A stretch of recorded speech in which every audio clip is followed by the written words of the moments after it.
Hammaga salom do'stlar, bugun sizlar bilan CSS'ni o'rganamiz. Men sayt qilib qo'ydim. Sayt ko'rinishini o'rganamiz CSS'ni. CSS nima? Casting Style Sheets 1996-yilda yaratilgan. Bu Casting Style Sheets nima desalaringiz, bu CSS'da kengaytmasi.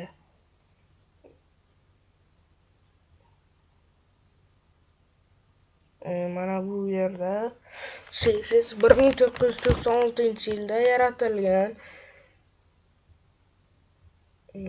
Pastroqqa tushsak, nima uchun CSS muhim? HTML kod tozalay va tushunarli qiladi. Bir xil uslubni qayta ishlatish imkoniyati. Butun saytni ko'rinishini bir faylda boshqaradi. Responsive moslashuvchan dizayn yaratadi. Foydalanuvchi tajribasini yaxshilaydi.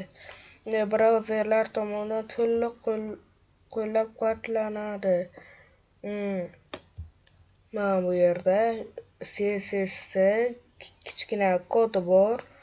Mana body tana qismi. Mana bu yerda kodni berib qo'ygan. Ko'rib o'rganishlar uchun CSS sintaksi qoidalari selektor va deklaratsiya blokidan iborat. Selektor xususiyat, qiymat, qismlar tahlili. Mana selektor qaysi HTML elementi, H1 class ID.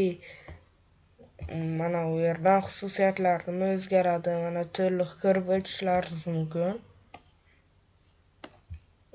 Keyin kaskadlik prinsipdi. Kaskading so'zi bir nechta uslublar bir-biriga zid kelganda ustunlik tartibini belgilaydi. Inline uslublar eng kuchli. Style color red. ID selektori, class attributi, element pseudo elementi, universal selektor, browser default uslublari. Pastroqqa CSS selektorlar 30 dan ortiq turlari. Mana bu yerda ham xuddi o'tgan safargi shablonga o'xshash. Buni ham ko'rib tushuna olasizlar. Va kombinatorlar. Mana kombinatorlar, mana buni ko'rishlaringiz mumkin. Bu ham xuddi o'sha shablon.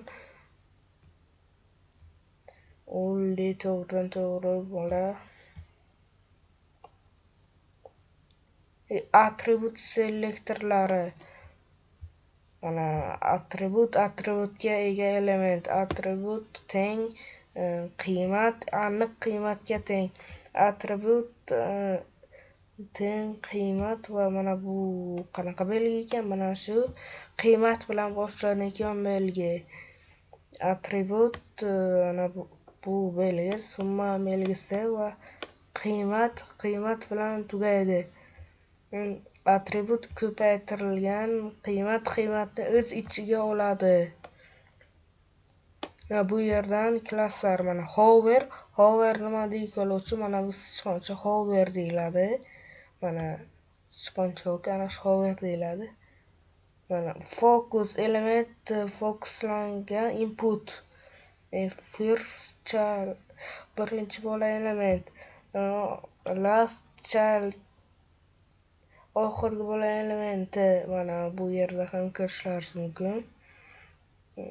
Before after elementdan oldin content qo'shadi. Mana before after elementdan keyin content qo'shadi. First line birinchi qatorni tanlaydi. Bular ham xuddi mana shuni ko'rib o'tishlaringiz mumkin. Yana eng muhim CSS xususiyatlari. Mana shrif color rangi, mana qizil ranglar, font size shrif kattaligi, font family shrif turi, font width shrif qalinligi, tekstligin matnni tekstlaydi. Text decoration matn bezagi, line height qatorlar orasi, letter spacing harflar orasi, text transform harf holati, text shadow matn soyasi va fon va chegara.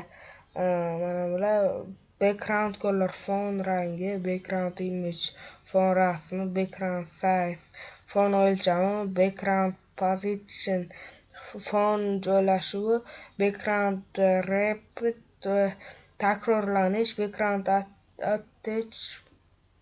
attachment fon harakati, border chegara, border radius chegara yumaloqligi, box shadow quti soyasi, o'lchov va bo'shliq, width kenglik, 100 pixel, mana height balandlik, max width maksimal balandlik, min height minimal balandlik, margin tashqi bo'shliq, padding ichki bo'shliq, display va position display blok to'liq kenglik, yangi qator, display inline faqat content kengligi, display inline blok qatorli blok, display flex bu container, display grid container, display non yashiradi, position qiymatlari, static default oddiy oqimda,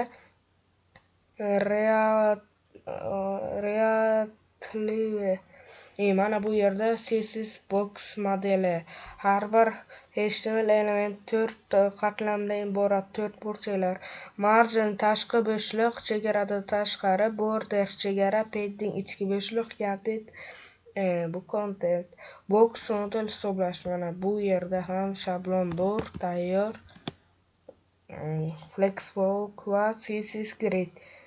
Mana yana bitta shablonlar bor, responsive design model, mana standart break telefon, animatsiya va transition. Mana bu yerda ham shablonlar bor. Agar kimga sayt qiziq bo'lsa, shablonlarni ko'rmoqchi bo'lsa, bu saytni kommentariyaga tashlab qo'yaman linkini, Telegram linki tashlab qo'yaman. Sizlar Telegramdan topa olasizlar bu saytni. Va CSS o'rgandingizlar degan umiddaman. Hammaga xayr do'stlar.